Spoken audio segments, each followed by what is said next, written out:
Entry, PRC, यही सब चीजें सुनकर इंडियन स्टूडेंट्स लातविया में डायरेक्टली अप्लाई कर देते हैं और यही सबसे बड़ी प्रॉब्लम है। लातविया में रिजेक्शंस वीजा स्टेज पर नहीं, यूनिवर्सिटी एडमिशन स्टेज पर आते हैं। इसका मतलब कि मैक्सिमम स्टूडेंट्स वीजा ऑफिसर तक पहुंच ही नहीं पाते। इस वीडियो में मैं आपको बताऊंगी वो मिस्टेक्स जो इंडियन स्टूडेंट्स एग्जैक्टली करते हैं, और अगर आप उन मिस्टेक्स को अवॉइड करोगे तो नेचुरली आपका एडमिशन प्रोसेस बहुत ज्यादा स्मूथ हो जाएगा और वीजा 100% आएगा।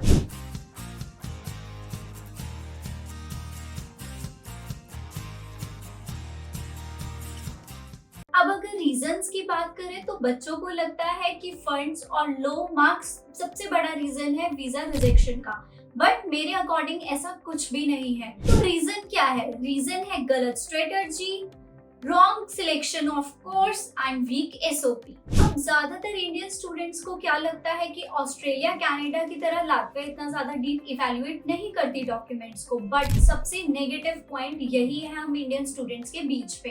लातवियन यूनिवर्सिटी सबसे ज्यादा डीप में इवैल्यूएट करती है fake experience, non relevant courses and एकदम से रैंडम डेट पे अप्लाई कर देना, यही सबसे बड़े रीजंस है रिजेक्शन के।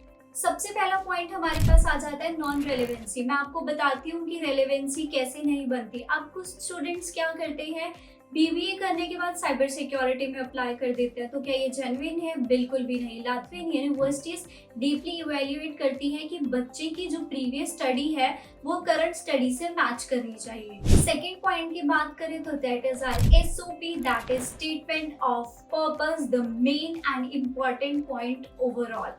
बच्चे क्या करते हैं, सिर्फ फ्यूचर प्लान्स या why you choose Europe, why you choose Latvia, why you choose this particular university, ये सब पॉइंट्स एसओपी में ऐड कर देते हैं एंड दैट्स इट। नो, आपको एसओपी में how this course is related to your previous education, what is your family background, what are your future plans, what are your finances, ये सभी points को अच्छे से इंक्लूड करना है।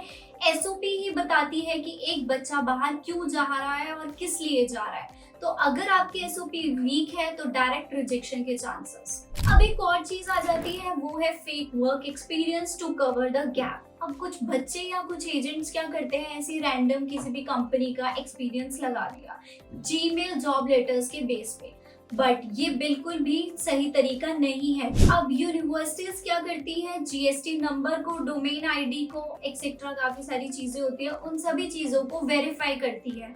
तो फेक एक्सपीरियंस तो बिल्कुल भी नहीं चलेगा। वर्क को कवर करने के लिए स्टूडेंट ऐसे ही कोई भी जाली डॉक्यूमेंट नहीं लगा सकता।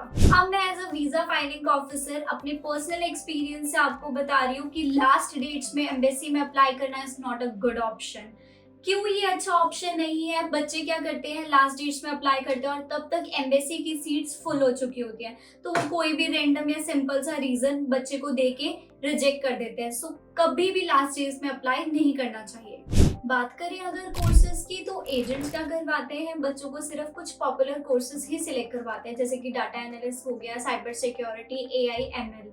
बट अगर आपकी ये प्रीवियस एजुकेशन से रेलेवेंट नहीं है तो इन कोर्स को चूज करना बहुत बड़ी बेवकूफ़ी है, क्योंकि यूनिवर्सिटीज प्रीवियस एजुकेशन से ही आपको एडमिशन देती है। क्योंकि लातविया है तो बच्चों को ज़्यादा यूनिवर्सिटीज़ के ऑप्शन नहीं पता, तो बच्चे क्या करते हैं, एक पर्टिकुलर यूनिवर्सिटी में अप्लाई कर दिया और काम खत्म। बट इन केस अगर इंटरव्यू रिजेक्ट हो जाता है यूनिवर्सिटी लेवल पे, तो उनके पास कोई सेकेंड ऑप्शन भी नहीं होता या फिर वेस्टेज ऑफ टाइम होता है। तो आई प्रेफर सभी बच्चों को कि वो 2 या 3 यूनिवर्सिटीज को ऑप्शन में रखें एंड कोर्सेज को भी बेटर वे में सिलेक्ट करें, जिससे रिजेक्शन के चांसेस भी कम हो और आपके पास टाइम भी ज्यादा हो। According to me and my experience, Latvia is very simple, there is no any rocket science. तो अगर आप जेन्युइन स्टूडेंट हो और जेन्युइन यूनिवर्सिटीज में, जेन्युइन कोर्स में, जेन्युइन डॉक्यूमेंट्स के साथ अप्लाई कर रहे हो, तो आपका वीजा 100% आएगा। So if you want more information on Latvia, do follow, subscribe and like our channel.